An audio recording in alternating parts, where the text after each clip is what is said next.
Comey was spying on Trump.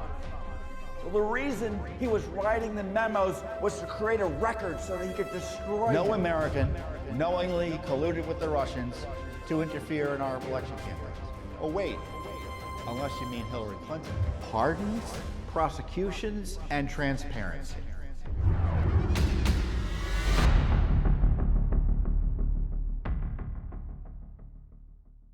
Hey everyone, Judicial Watch President Tom Fitton here with our weekly update on social media. Thanks for joining us. A lot to talk about this week.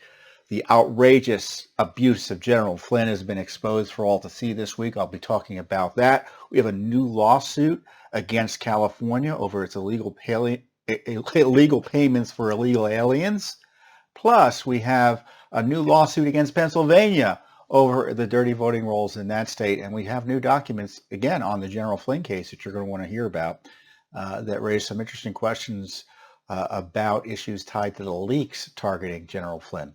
So I'll start off with the big news about General Flynn. Now, General Flynn, as you recall, was the National Security Advisor for President Trump, who was railroaded into a plea agreement where he pled guilty to lying when, in fact, he didn't lie. It's pretty clear.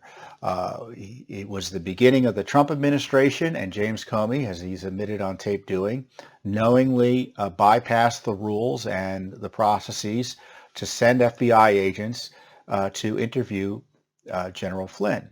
And we since have found out that the FBI agents who interviewed him found him to be truthful. They did not believe he was lying.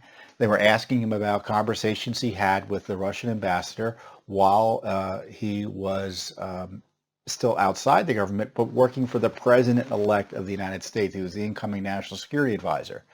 And the pretext for going into the interview was that they were concerned about his violations of the Logan Act, which was just completely bunk. I mean, the idea that you would target the staff of an incoming president in communication with foreign leaders and representatives under the Logan Act, which prohibits private actors from conducting their own foreign policy, is absolutely ludicrous. And the fact that they used it should tell you that there was a corrupt motive for the investigation. And of course, the investigation to General Flynn had begun in at least in 2016, maybe earlier, because it was all part of this fraudulent crossfire hurricane operation that allegedly began in the summer of 2016, but the targets they quickly focused in on were George Papadopoulos, Carter Page, and General Flynn. So the spy operation began almost immediately upon President Trump gaining the Republican nomination. And if you think that's a coincidence, then I've got a bridge in Brooklyn I can sell you. Now, they continued to spy on Flynn. They were sending FBI agents to spy on Flynn. And who knows what else. We asked for whether there were any FISA warrants targeting Flynn, and we got a response from the government that said they can't confirm or deny there was a FISA warrant targeting Flynn. So, long story short, and it is a long story, the Mueller operation came in, took the conclusion that the FBI had made that he didn't lie, and turned it into, well, he did lie. And they forced him into a plea agreement. And he finally got himself new counsel, Sidney Powell, who's been an excellent lawyer.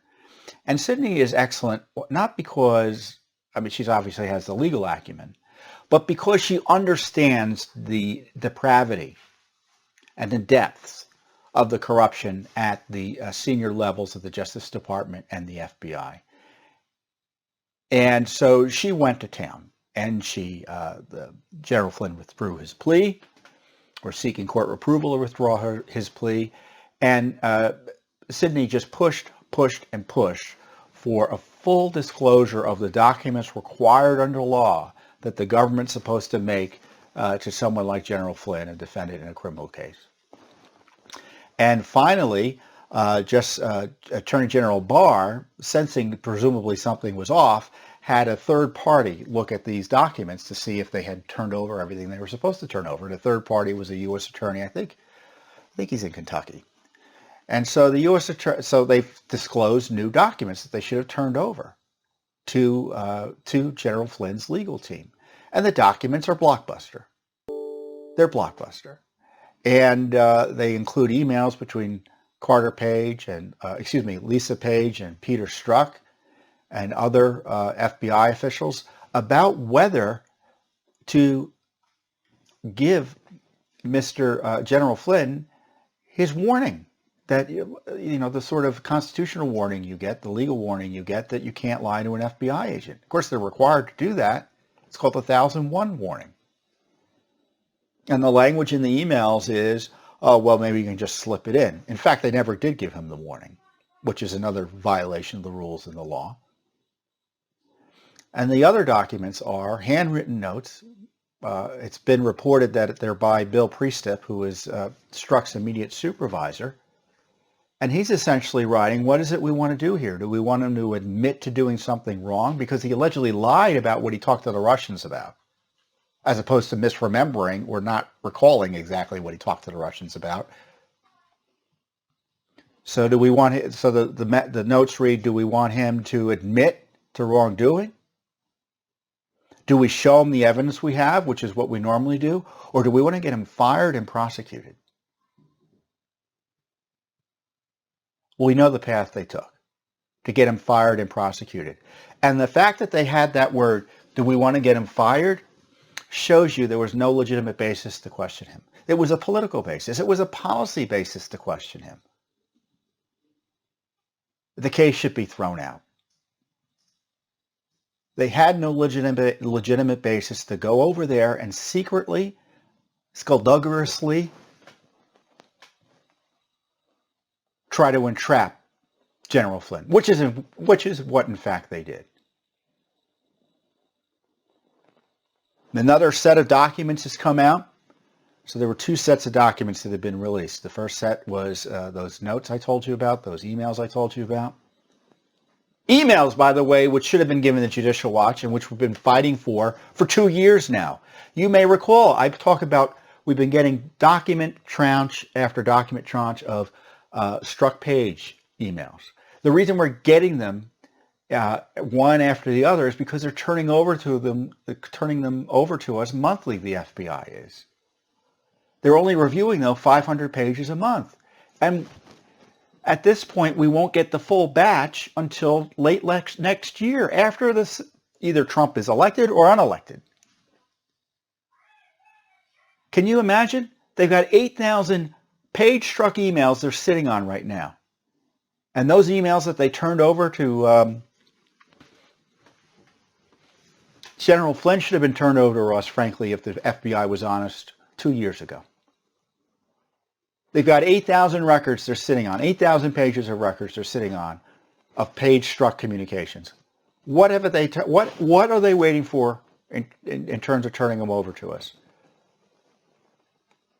It's inexcusable that the Justice Department and the FBI continue to sit on this material. And I won't even get into the text messages. They haven't turned over one text message to us, practically speaking. They're taking the position text messages aren't subject to FOIA. Try using that argument if the FBI subpoenas your record. Oh no, text messages aren't subject to subpoenas. They're not real records. It's kind of like a Post-it note. You can't have it. That's what they're telling us. This has been a cover-up that's been exposed, not only of Trump, not only of the targeting of Flynn, but the fact is the FBI has had these records and knowingly have covered them up.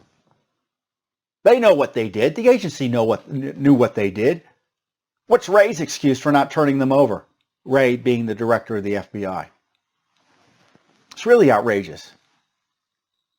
And then we get a document, Sidney Powell gets a document yesterday, or they're able to publicize a document yesterday through the court process, that the FBI, despite all the spying I told you about targeting Flynn, despite the abuse of power, the FBI concluded they didn't have a viable case. And that's a quote from the document. The memo was, we don't have a viable case, we're going to shut it down. But concurrently in the text messages, Peter Strzok is texting another FBI official whose name they're blanking out, and Lisa Page and others, saying we can't shut it down, we're not shutting it down, I'm intervening, keep it open, and he's doing it because the 7th floor is involved. The 7th floor is code for the leadership of the FBI, Comey, and McCabe at the time. They all were in on it. They all were in on it. Comey did it. I hope you've seen the video of Comey boasting about doing an end run around the White House lawyers to get his interview, his entrapment interview of Flynn with the FBI. And there was no good faith basis because to interview him, because they wanted to get him fired. I don't know what Judge Sullivan, who's the judge handling the case, is going to do with this. This is material that should have been turned over to the defense team under the judge's standing orders. Other documents that have been released publicly is General Flynn's declaration where he says he regrets agreeing to the plea deal, but he didn't know all the facts behind the corruption targeting him. He would never have agreed, for instance, he says, to the plea deal if he realized that the FBI had concluded he didn't lie during their initial interview. And other emails between the government prosecutors and Flynn's former attorneys show that the government was very careful to keep out the threat that they were going to go after his son, because that would have had to been disclosed to the court, and they avoided and they kept it out to avoid disclosure, which the law requires. Because Flynn was being used as a witness. That was part of the plea deal. And so if you're a defendant and the witness comes in, is a government witness, and part of the plea deal includes cooperation, my understanding of the law is that you're supposed to disclose what they got in return for cooperation. And if they got a promise not to prosecute a family member like his son, that was supposed to be disclosed. It's disclosable under law, and they were hiding it. They're hiding it. What is going on? And this, of course, was done by the Mueller operation. So you had the corruption at the FBI, DOJ at the top level at the end of the Obama administration, beginning at the Trump administration. Remember Sally Yates, the Obama holdover, who was acting attorney general for a time? She was pushing this attack on Flynn too. If you want to know how the coup began, it began with going after Flynn.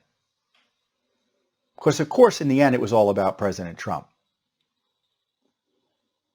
So is Judge Sullivan going to do what I think he ought to do, which is dismiss the case and, importantly, institute criminal contempt proceedings against those involved in this corruption and cover-up targeting Flynn? I don't know. Is Attorney General Barr and his prosecutors going to withdraw the charges based on the prosecutorial misconduct that's been confirmed? And by the way, there are other documents coming, so this could be just the tip of the iceberg. I don't know. But this is the way I think things ought to proceed. And and you can argue one way or another. This is my point of view. I think the president should direct Attorney General Barr to drop the charges against General Flynn. The Justice Department reports to the President of the United States. The President of the United States has a positive moral obligation to police the Justice Department on corruption issues. This idea that the Justice Department is independent is constitutionally bunk. We see what an independent Justice Department does. They think they're above the law. They think they don't answer to anyone. The President's got to remind them they answer to the Constitution and the American people. And I know the left will say, oh, the President can't interfere with Justice Department prosecutions. He has a constitutional obligation, though, to uphold the rule of law here. Now, maybe Barr will do it and the president doesn't have to intervene. I suspect the only way to get full justice in this case is to have the president intervene. The other question is, should the president pardon Flynn? I've been of the long-standing view that virtually every American caught up in the Mueller operation and subsequent prosecutions like Roger Stone, which is kind of which was inherited by the Justice Department from the Mueller operation, should be pardoned. General Flynn should be pardoned. Stone should be pardoned. Manafort should be pardoned. Other Americans caught up in this should be pardoned as well. Now, I know Flynn, if he's exonerated, you're going to say, well, maybe he doesn't need pardoning if they drop the charges. That may be true.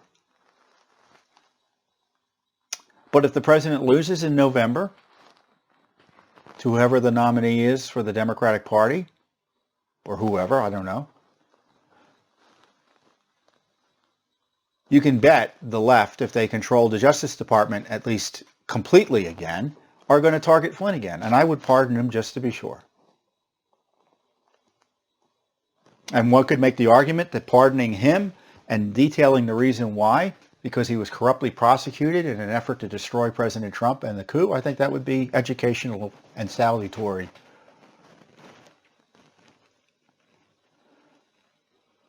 For the public good.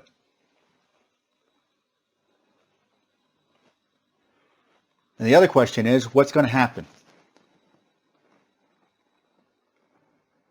with this gang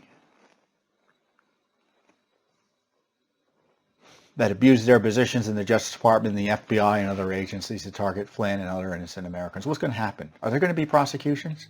I don't know about you. I'm tired of waiting. They've known about this corruption for years. Nothing's been done on the FISA-gate corruption. They know the president was illegally spied on. They know Carter Page was illegally spied upon. They know there was no good faith basis to smear him and to abuse the powers entrusted to them by the American people. The Obama administration did. And it goes straight to the top. Obama knew. Biden knew. Susan Rice knew. The whole leadership knew. They all knew what was going on. And the fact there have been no prosecutions and that Flynn is still being prosecuted by this Justice Department is an outrage.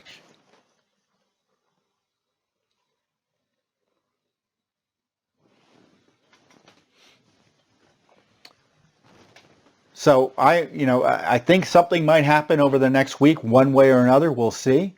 I hope Flynn gets off completely, at least before Judge Sullivan's court.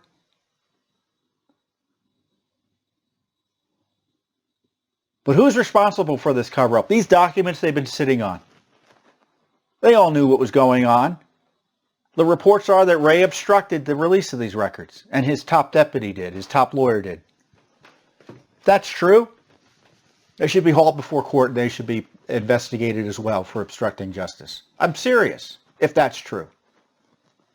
It's that serious.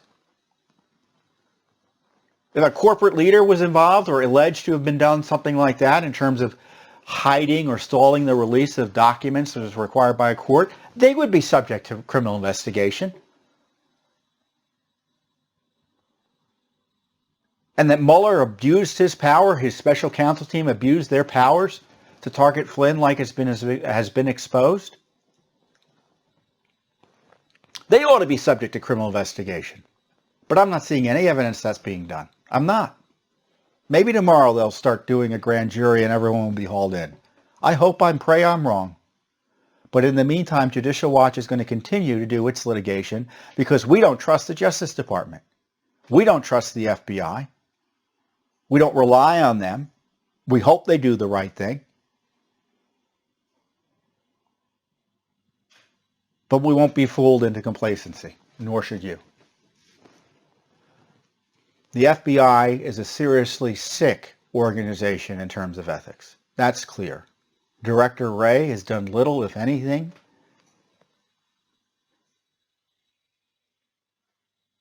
to clean up the FBI. Attorney General Barr has appointed Durham, but I'm not seeing Durham doing much. I've seen reports, he's hiring other people and, he's targeting Brennan. We'll see. I hope.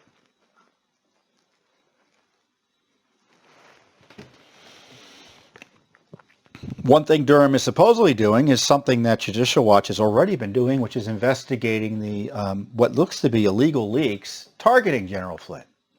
And General Flynn, around the time that it was January 4th, 2017, was when the FBI concluded there was not a viable case, but then Peter Strzok, on behalf of FBI leadership, intervened to keep the case open.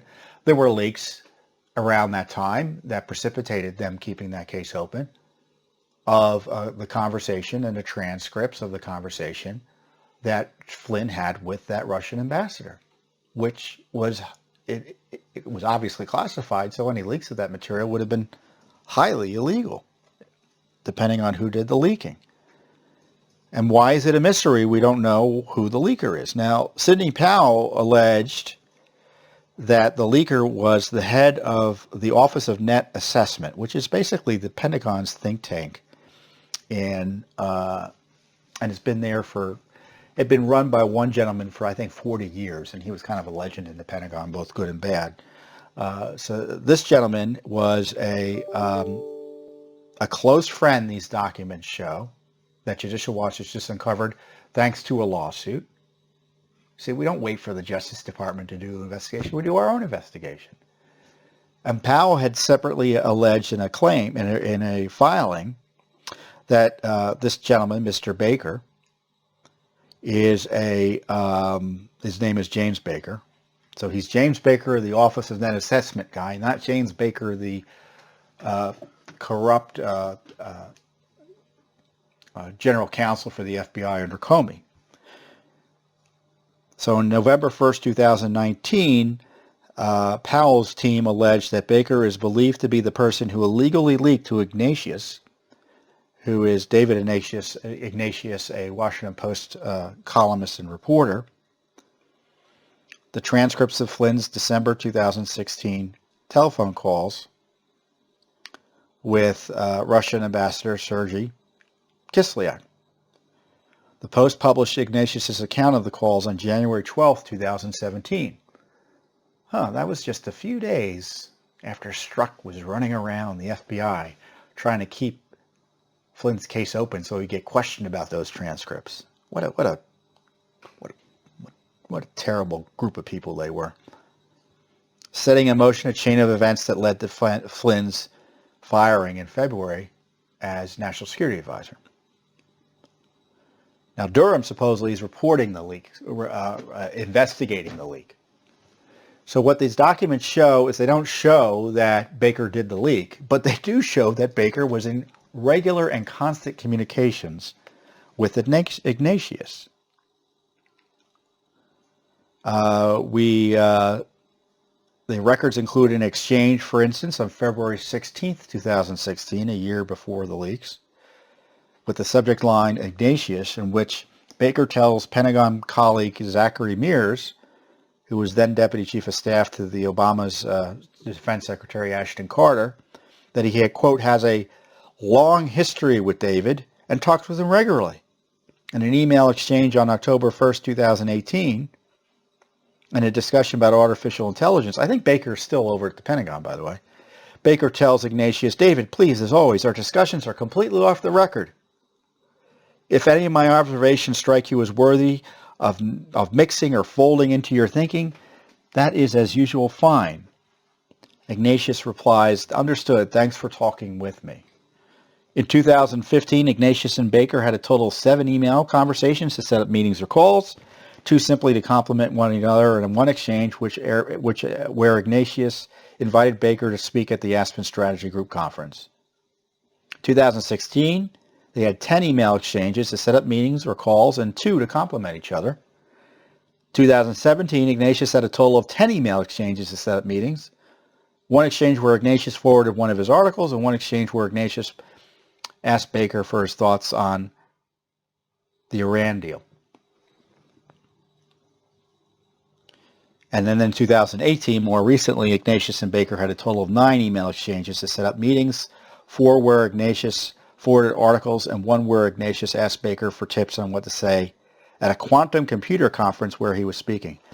You know, those of you in the business world, having 10 email communications with someone who's not a family member or a colleague in your office, and then having 4 or 5 meetings in a year with that person, that's a pretty darn close professional relationship. And if that person's a reporter, that means you're one of his key sources. There's no doubt about it. So did this prove that Baker was the leaker? No, but it does show that he was a source for Ignatius. These records confirm that Baker was an anonymous source for Ignatius, more important, and again, off the record, and he should be directly questioned about all of his leaking to Ignatius, to the Washington Post. But we have confirmation that there was a secret leaker to the Washington Post here. And now the question is, did he leak this Kislyak transcript smearing Flynn, who did nothing wrong, by the way, in talking to that ambassador? It's what he was paid to do. This is another reason why Flynn should be pardoned by President Trump. It was his agent, General Flynn, doing his job for the president-elect to talk to foreign leaders.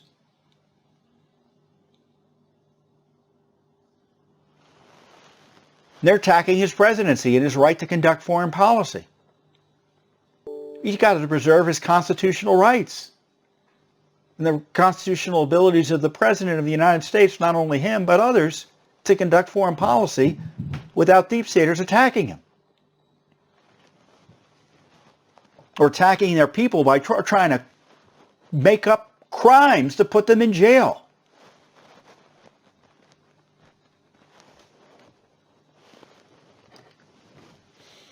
I almost turned off the video. I'm so angry. But I'm going to keep on going. There's a lot more to talk about.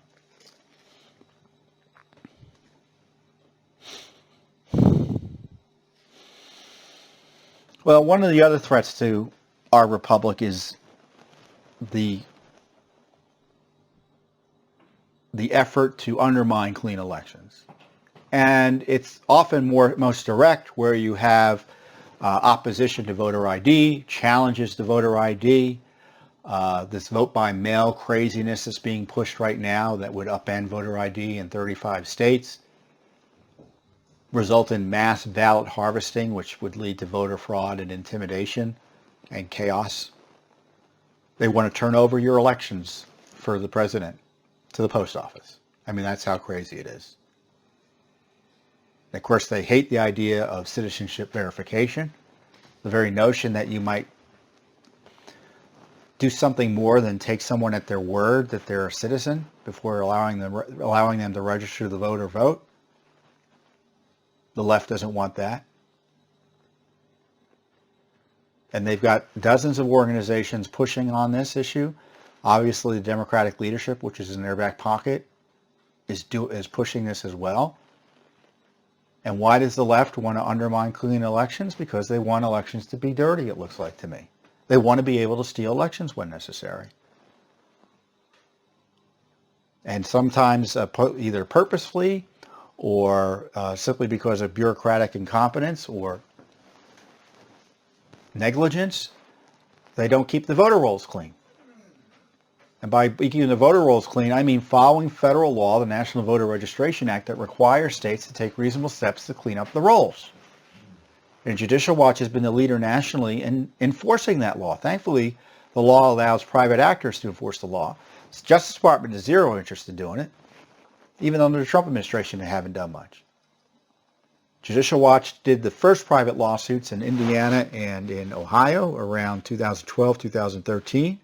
We have this big settlement in California that's resulted in LA County moving forward with the process of removing up to 1.6 million inactive names from the rolls. What do I mean by inactive? They're people who haven't voted in a long time.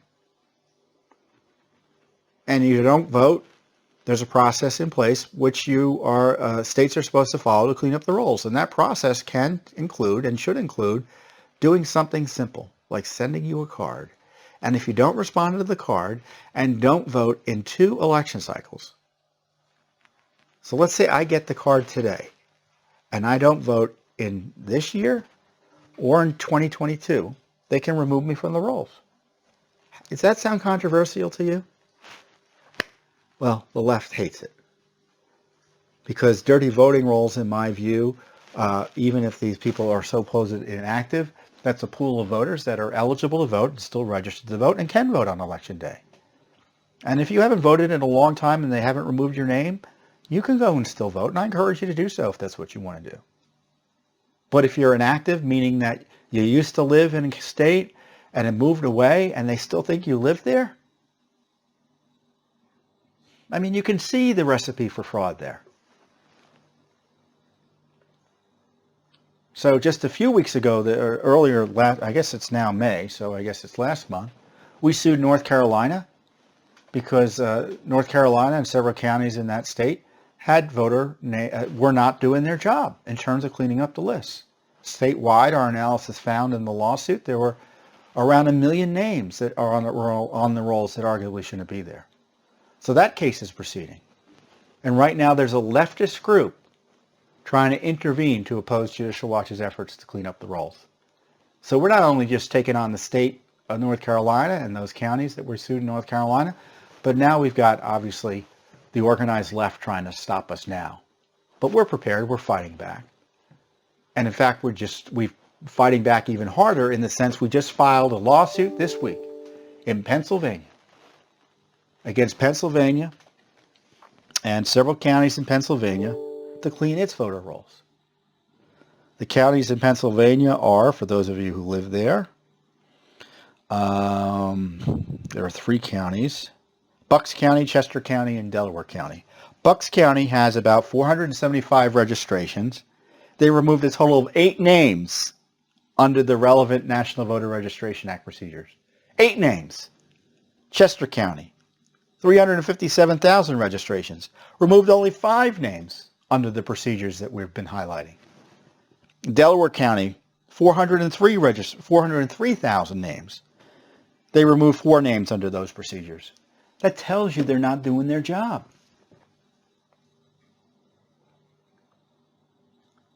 And the Justice Department is nowhere to be seen in enforcing the law here, and Judicial Watch has to go in, sue Commonwealth of Pennsylvania, the 3 counties there.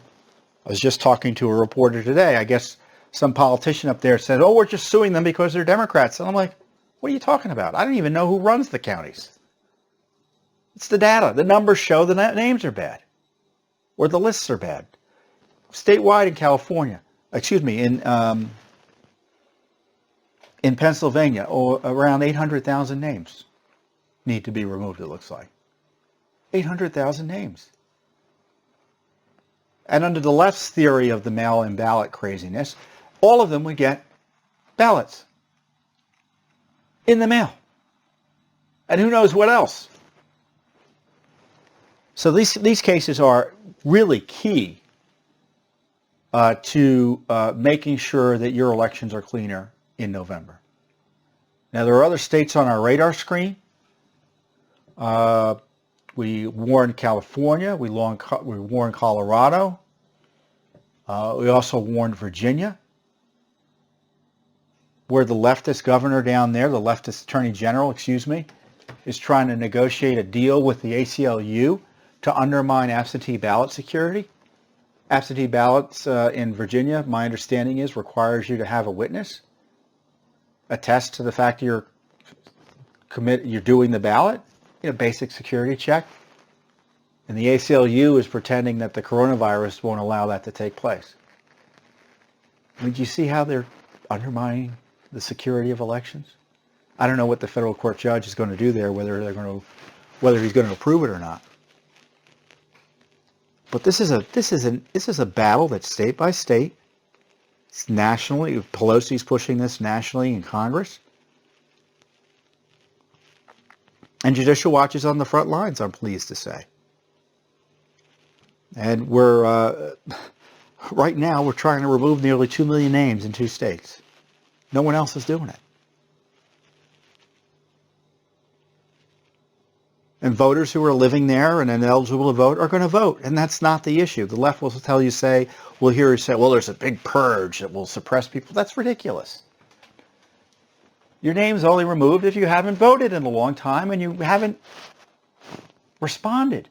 And even if it's removed, you can obviously re-register and vote. Does that make sense to you?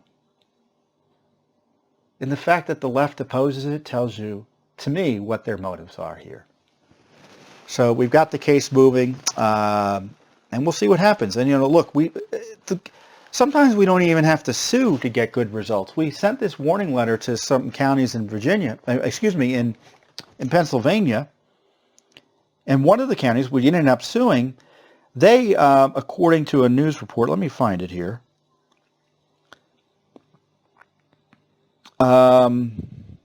Removed 60,000 names from the rolls.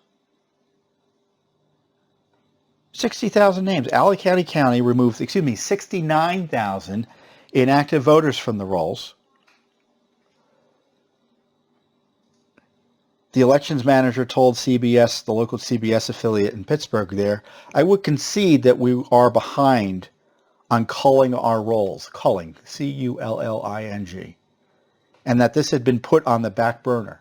So our letter, without us having to file a lawsuit, educated that county official about his obligations under law, and he took immediate steps, as he was allowed to do under law, to remove names that they had been sitting on. 69,000 names. So we've kind of won in some respects in Pennsylvania already. Another great group is pushing the county Allegheny because there are still dead people on the rolls there, so that's another big issue. But this is just great. It's great in two levels. It's great that we're able to just show up, and they get so nervous and they're so concerned about our reputation and work that they do what they need to do immediately without our having to sue. And what's also great is that we're willing to sue, because no one will pay attention to you in this day and age, especially corrupt government officials, unless you haul them into court. And Judicial Watch is doing it like no one else, not only in the country, in the world, is doing it. There's no other, there's in terms of a government accountability, government watchdog, citizen group, there's nothing like Judicial Watch in the world. Nothing like it. Certainly not in the country. And if it's nothing like us in the country, there's nothing like us in the world. And we do it with your support. I want to thank you again for that. And hopefully I give you more reason to continue your support.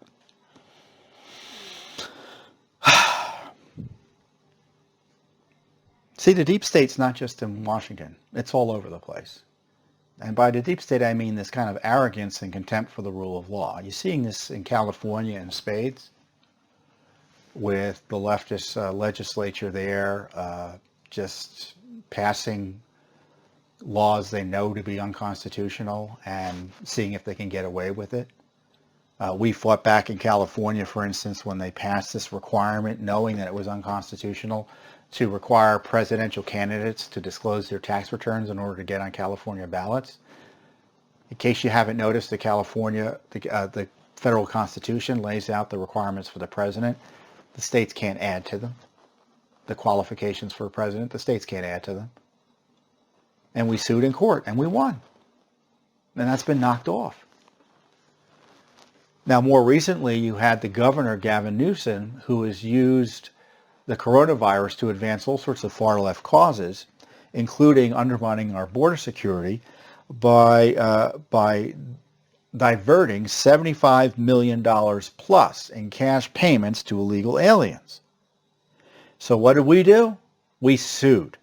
Judicial Watch filed a lawsuit in the Superior Court of California on behalf of two California taxpayers, Robin Crest and Howard Myers, asking the court to stop the state from expending $75 million in taxpayer funds to provide direct cash assistance to unlawfully present aliens.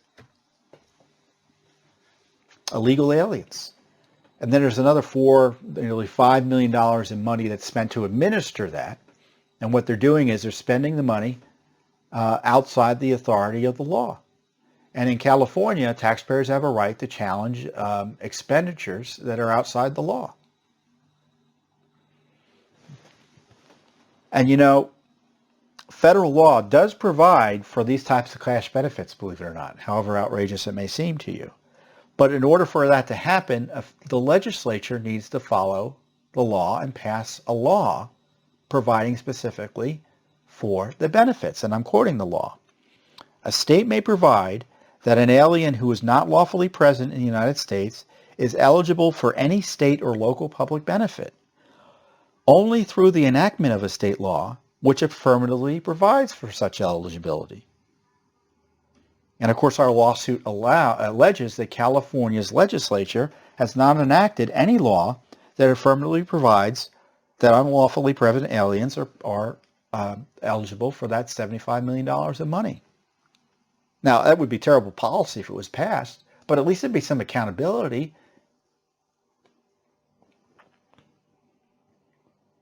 And it would presumably at least follow federal law. I don't know if it would even technically be illegal. That would require a deeper dive. But we now know what Newsom is doing. It's outrageously illegal.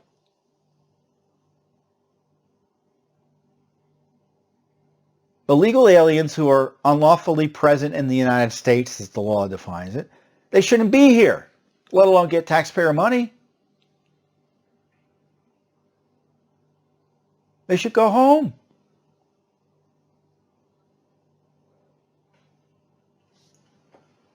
If they want to make the United States their home, have at it, but do it the legal way. Get in line like all the million plus honest immigrants do to come into the United States.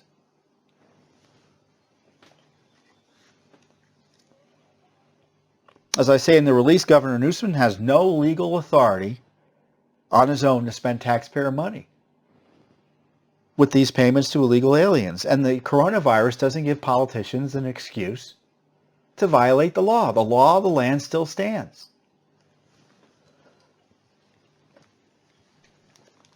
And thankfully, the states are beginning to open up. You know, this is why we got to get the states open up, because the longer these lawless shutdowns continue, this sort of corrupt behavior is encouraged and will happen more and more. I mean, D.C. here, they're still shut down. You know who the mayor, the leftist mayor of D.C. is appointed to help, quote, reopen D.C.? Susan Rice, who had a column the other day attacking President Trump, which is par for the course, that's fine, and saying the coronavirus should lead to transformative change to cure America's basic illnesses or something. No, Americans' basic diseases, which were all like social. Completely anti-American tirade. And she's been appointed, thanks to the coronavirus, to manage and help reopen D.C. Obama's back. Obama's back thanks to coronavirus, through people like Susan Rice. What else did I want to talk about? Oh yeah, Joe Biden. Now, Joe Biden has an ethics problem. Joe Biden has a major ethics problem. You know, do you remember like a minute and a half ago, the President of the United States was impeached through a coup attack for daring to ask questions about Joe Biden's corruption, quite apparent corruption with Ukraine and Burisma. And obviously there are these issues with his connections to China through the special sweetheart deal worth Lord knows how much his son Hunter got. Oh, you forgot? You haven't forgotten about that, of course, but the major media has, because they're going to cover up for Biden like they did for Hillary Clinton. That's their candidate. And it's not to say you shouldn't vote for or against him. It's up to you. But the fact is that corruption scandals for left-wing candidates like Joe Biden are covered up by the major media often. They did it for Hillary Clinton, and now they're doing it for Joe Biden. And with Hillary Clinton, that cover-up and the protection racket for Hillary Clinton included the targeting of Donald Trump with that illegal spying. Similarly, the protection racket for Biden included the targeting of President Trump with the coup attack through the Schiff-Pelosi impeachment. Now you've got this issue with this woman, Tara Reid, who is alleged of sexual assault by Joe Biden. Now, as Biden says it didn't happen, and some people have raised questions, including Judicial Watch, about where are the documents. So the University of Delaware supposedly has Joe Biden's documents. Those documents ought to be subject to FOIA, and who knows what we'll do. Well, you might suspect what we'll do, but if they're subject to FOIA, you can bet we're asking for them, and we're going to sue for them if we don't get them. And Biden was on TV this week or this morning saying, oh, the Senate has them in his archives. Well, those Senate archives, in our view, should be subject to common law right of access to information. It's not speech or debate material. These are personnel files, allegedly. They should be released. And as we've done before, we're prepared to go to court to get some transparency on this next this other Biden scandal. So I know that's something that's probably in the news a lot. You may be wondering what we're doing. But trust us, Judicial Watch, if it's possible, we will sue. We'll ask for the records and sue for the records if we're denied them. And of course, if it's possible. So I don't want to say the suit's guaranteed, but we don't make idle threats, generally speaking. So you can bank on that. So I want you to have a great week. Hopefully the country is more open next week than it is today. I hope you remain safe and healthy. And God bless you, and God bless the United States of America. Thank you.